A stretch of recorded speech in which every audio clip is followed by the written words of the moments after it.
We provide you the platform to turn your dreams into reality. Give wings to your aspirations with KR Mangalam University. राष्ट्रपति Donald Trump से मुलाकात से पहले Zelensky का बयान सामने आया। उन्होंने बताया है कि मीटिंग का अहम मुद्दा यूक्रेन पर रूसी हमले रोकना है। जेलेंस्की ने कहा है कि रूस को केवल ताकत के दम पर ही शांति के लिए मजबूर किया जा सकता है और राष्ट्रपति डोनाल्ड ट्रंप के पास वो ताकत है। तो एक तरह से जेलेंस्की ने ट्रंप के पाले में गेंद डाल दी है। ट्रंप से मुलाकात के लिए जेलेंस्की वॉशिंगटन में है। अब से कुछ ही घंटे बाद राष्ट्रपति ट्रंप पहले जेलेंस्की से मुलाकात करेंगे, इसके बाद जेलेंस्की की मौजूदगी में यूरोप के बड़े नेताओं के साथ बैठक करेंगे। अब इस बैठक में यूरोप के जो नेता शामिल होंगे वो हैं, आइए एक नजर डाल लेते हैं कौन कौन नेता इस बैठक में शामिल हो रहे हैं। उर्सुला वॉन डेर लेयन अध्यक्ष हैं यूरोपियन यूनियन की, जिनसे ट्रंप बातचीत करेंगे, इस बैठक में भी शामिल होंगी। मार्क रुटे नाटो के महासचिव है, जिनकी एक अहम भूमिका है। जाहिर है ट्रंप सबको उस पाले में लेना चाहते हैं ताकि शांति समझौते का रास्ता प्रशस्त हो सके। आगे अगर हम देखें तो कीर स्टामर ब्रिटेन के प्रधानमंत्री भी इस बैठक में शामिल हैं, जो वॉशिंगटन पहुंच चुके हैं। फ्रेडरिक मर्च जर्मनी के चांसलर, ये सारे लोग जेलेंस्की के साथ हैं। एमेनुएल मैक्रो राष्ट्रपति फ्रांस इस बैठक में शामिल होंगे और जॉर्जिया मेलोनी इटली की प्रधानमंत्री, ये सारे लोग वॉशिंगटन पहुंच चुके हैं। जाहिर है जेलेंस्की से बातचीत करने के साथ साथ इन सारे नेताओं की टोहलेंगे ट्रंप और उसके बाद कोई फैसला ले सकते हैं। दरअसल पिछली बार जब जेलेंस्की अमेरिका गए थे तो वहां उनकी ट्रंप से जमकर बहस हुई थी। उस मुलाकात में ट्रंप ने जेलेंस्की पर नाराजगी भी निकाली थी। माना जा रहा है कि इस बार ऐसी स्थिति ना बने, इसलिए जेलेंस्की के साथ बाकी नेता भी बैठक के लिए पहुंचे हैं। अमेरिकी राष्ट्रपति ट्रंप और यूक्रेन के राष्ट्रपति वोलोदिमीर जेलेंस्की की मुलाकात पर दुनिया भर की निगाहें टिकी हुई है। रूस और यूक्रेन की जंग को खत्म करने की दिशा में इस बैठक को काफी अहम माना जा रहा है। हालांकि इस बैठक से पहले ट्रंप की पुतिन से भी मुलाकात हो चुकी है। करीब 3 घंटे तक हुई इस बैठक में युद्ध विराम पर बात नहीं बन सकी थी, लेकिन इस बातचीत ने आगे शांति का रास्ता जरूर खोल दिया है।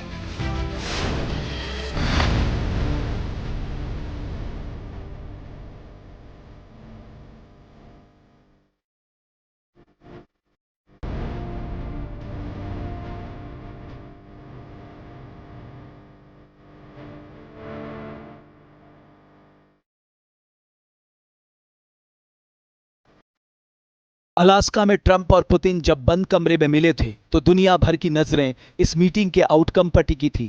हर किसी को इंतजार था कि कब बैठक खत्म हो, पुतिन और ट्रंप बाहर आए और रूस यूक्रेन की जंग पर कोई खुशखबरी दुनिया के सामने रख दे। करीब 3 घंटे की मैराथन बैठक के बाद ट्रंप और पुतिन बाहर निकले। दोनों के चेहरे पर मुस्कान तो थी, लेकिन नजरें बता रही थी कि डील पक्की नहीं हुई। सूत्रों के मुताबिक पुतिन ने बातचीत में आक्रामक रुख अपनाया और साफ कह दिया कि समझौता उनकी शर्तों पर ही होगा। पुतिन ने दो टूक कह दिया कि युद्ध विराम तभी होगा जब यूक्रेन नाटो का सदस्य नहीं बनेगा और यूक्रेन की जिस जमीन पर कब्जा किया है वो रूस के पास ही रहेगी।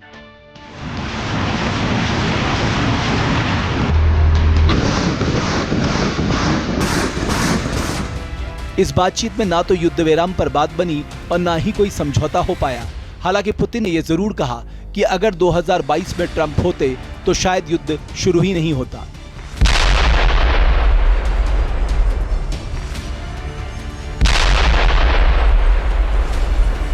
атмосфере были весьма обстоятельными и полезными. Хотел бы еще раз поблагодарить моего американского коллегу за предложение приехать на Аляску. Вполне логично встретиться именно здесь, ведь наши страны, хоть нас разделяют океаны, на самом деле близкие соседи. И я, когда мы встретились, вот, вышли из самолетов, я так сказал: добрый день, дорогой сосед, очень приятно видеть вас в добром здравии и живым. И по-соседски это очень звучит, по-моему, по-доброму.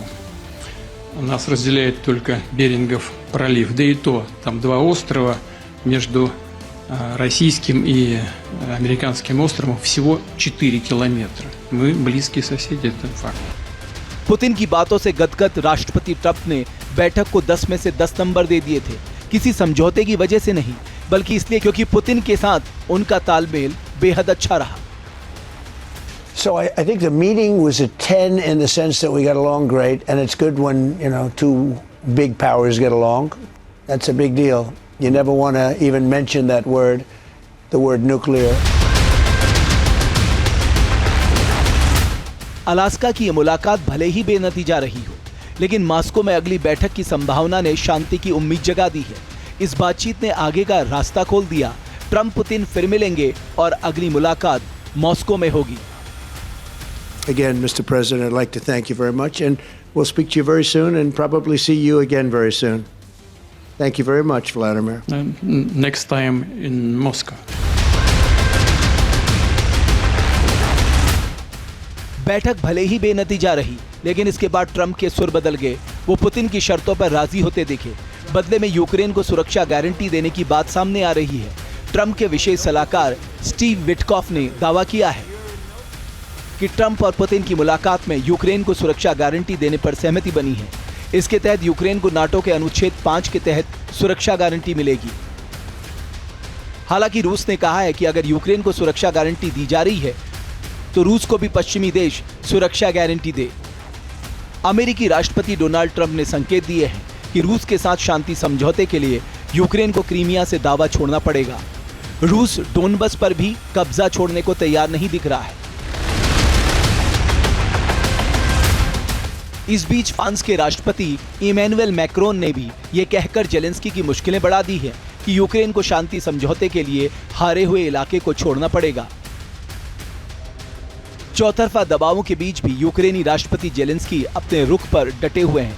उन्होंने साफ कर दिया है कि वो अपने किसी भी क्षेत्र से दावा नहीं छोड़ेंगे, लेकिन ट्रंप और अन्य यूरोपीय नेता यूक्रेन पर इसका दबाव बना सकते हैं। अगर ऐसा हुआ तो यूक्रेन को अपना बड़ा हिस्सा गंवाना पड़ सकता है और रूस जो चाहता है उसे मिल जाएगा, यानी यूक्रेन के 20% हिस्से पर नियंत्रण, जिस पर वो पहले ही कब्जा कर चुका है।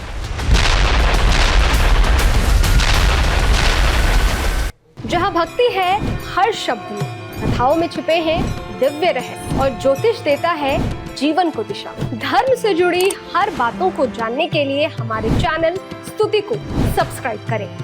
चैनल पर जाने के लिए इस लिंक पर क्लिक करें।